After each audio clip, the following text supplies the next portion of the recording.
Hello বন্ধুরা, দীপালি কিচেনে আজকেরও একটা ভিডিও নিয়ে চলে এসেছি। তো বন্ধুরা দেখুন, আজকের আমি ভাবলাম দুপুরে একদম জমজমাট একদম হাঁসের ডিম দিয়ে ডিমের কারি বানাবো। তার জন্য আমি 5টা একদম ধুয়ে নিয়েছি হাঁসের ডিম। আর এই শীতের সময় হাঁসের ডিম খেতে খুব ভালো লাগে। আর এইভাবে যদি একবার ডিমের কারি করা যায়, তাহলে আর ওই গরম ভাত একদম এক থালা খেয়ে নেওয়া যাবে। তাহলে বন্ধুরা দেখুন, আমি হাঁসের ডিমের কী করছি। এদিকে আমি প্রেসার কুকারটা বসিয়ে দিয়েছি, জলটাও গরম হয়ে গেছে। ডিমগুলো তো কাঁচা, আমি এখন সেদ্ধ বসিয়ে দেবো। সব একটা একটা করে এই জলের মধ্যে দিয়ে দেবো। বন্ধুরা আমি ডিমটা বসিয়ে দিয়েছি, সেদ্ধ বসিয়ে দিয়েছি। আর এদিকে আমি কি কি নিয়েছি দেখুন। একটু ধনেপাতা নিয়েছি, টমেটো নিয়েছি, পেঁয়াজ নিয়েছি, আর অল্প একটু ওর সঙ্গে মটরশুঁটি দেবো। দিলে এটা খেতে খুব ভালো লাগবে। আর তার সাথে আমি আদা রসুন আগেই পেস্ট করে রেখেছি, এটাকে দেবো। আদা রসুন বাটা একসাথে বেটে আর রেখে দিয়েছি।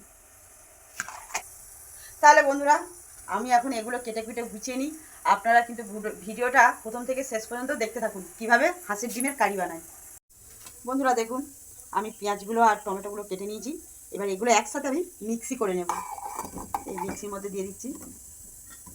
আর মটরশুঁটিগুলো ছাড়িয়ে নিয়েছি দেখুন। তাহলে আমি এখন এগুলো মিক্সি করে আনি। বন্ধুরা দেখুন, আমার এই ডিমটা সেদ্ধ হয়ে গেছে। হাঁসের ডিমগুলো আমি সব কটা সেদ্ধ করে নিয়েছি। এবার প্রেসারটা করবো। এই দেখুন বন্ধুরা, সেদ্ধ হয়ে ফেটে গেছে। এবার আমি এগুলোকে তুলে নেব, নিয়ে ঠান্ডা করে নেব।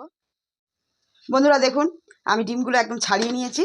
এবারে আমি এই ডিমগুলোকে ছুরির সাহায্যে এইভাবে 2 পিস করে নেব। এইরকম 2 পিস করে নেব। সব কটা ডিম এইভাবে কেটে নেব। বন্ধুরা দেখুন, আমি ডিমগুলো সব একদম 2 পিস করে একদম চেলা করে নিয়েছি মাঝখান থেকে। আর কত সুন্দর লাগছে দেখুন। এদিকে আমি কড়া বসিয়ে দিয়েছি। কড়াটা গরম হয়ে গেছে। কড়ার মধ্যে আমি সর্ষের তেল দিয়ে দেবো, সর্ষের তেল। আর তেলের মধ্যে আমি একটু হলুদ গুঁড়ো আর একটু লবণ দিয়ে দেবো। এই একটু হলুদ গুঁড়ো আর একটু লবণ দিয়ে দেবো।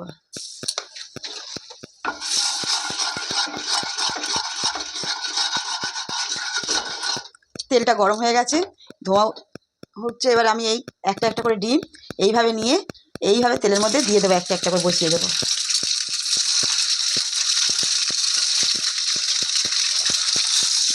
দেখুন বন্ধুরা, আমি সব কটা ডিম দিয়ে দিয়েছি।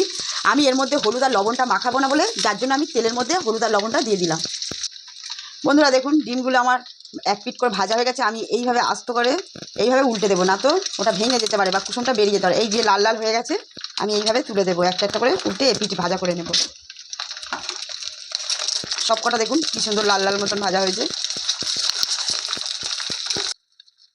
বন্ধুরা দেখুন, আমার ডিমগুলো সব ভাজা হয়ে গেছে লাল লাল করে, কত সুন্দর লাগছে। এবারে আমি এই ডিমগুলো একটা একটা করে তুলে নেবো। সাবধানে তুলতে হবে, কেন যাতে না ভেঙে যায় বা কুসুমটা বেরিয়ে না যায়। এইভাবে আমি একটা একটা করে তুলে নেব। বন্ধুরা দেখুন, ডিমগুলো ভেজে একদম কত সুন্দর করে তুলে নিয়েছি। দেখুন কত সুন্দর লাগছে দেখুন। বন্ধুরা কড়ার মধ্যে তেল রয়েছে, আর আমি আরেকটু অল্প করে তেল দিয়ে দেবো। আর কড়ার মধ্যে আমি এই একটা তেজপাতা নিয়েছি, আর একটু গোটা গরম মশলা নিয়েছি। এটাকে আমি ফোড়ন দিয়ে দেবো।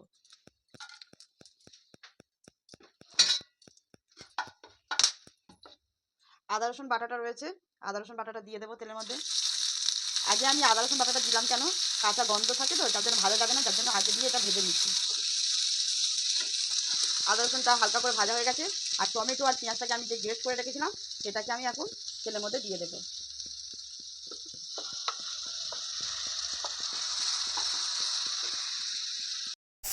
বন্ধুরা দেখুন, আমার পেঁয়াজটা আর আদা রসুনটা সব ভাজা হয়ে গেছে। ওর মধ্যে একটু অল্প লবণ দিয়ে দেবো, লবণ, অল্প হলুদ গুঁড়ো দিয়ে দেবো,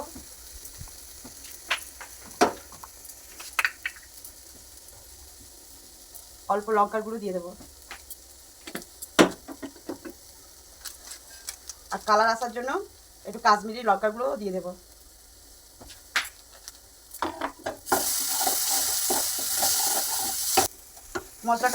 মশলা ধোয়ার যে জল নিচ্ছি, ওর মধ্যে এই জলটুকু একটু দিয়ে দেবো।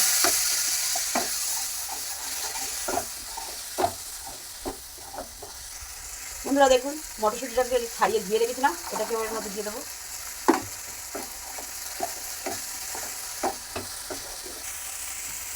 বন্ধুরা অল্প একটু এই গরম মশলার গুঁড়ো নিয়েছি, একটু দিয়ে দেবো।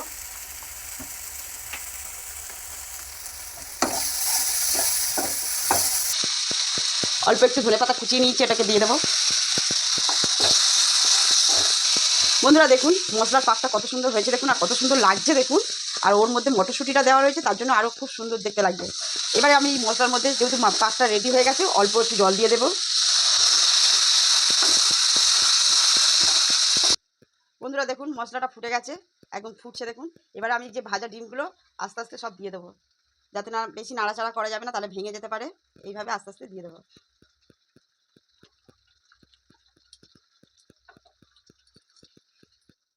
বন্ধুরা দেখুন আমার হাঁসের ডিমের কারিটা রেডি হয়ে গেছে, আর বেশ কি সুন্দর লাগছে দেখুন, লাল লাল মানে পিসগুলো কত সুন্দর দেখতে লাগছে দেখুন।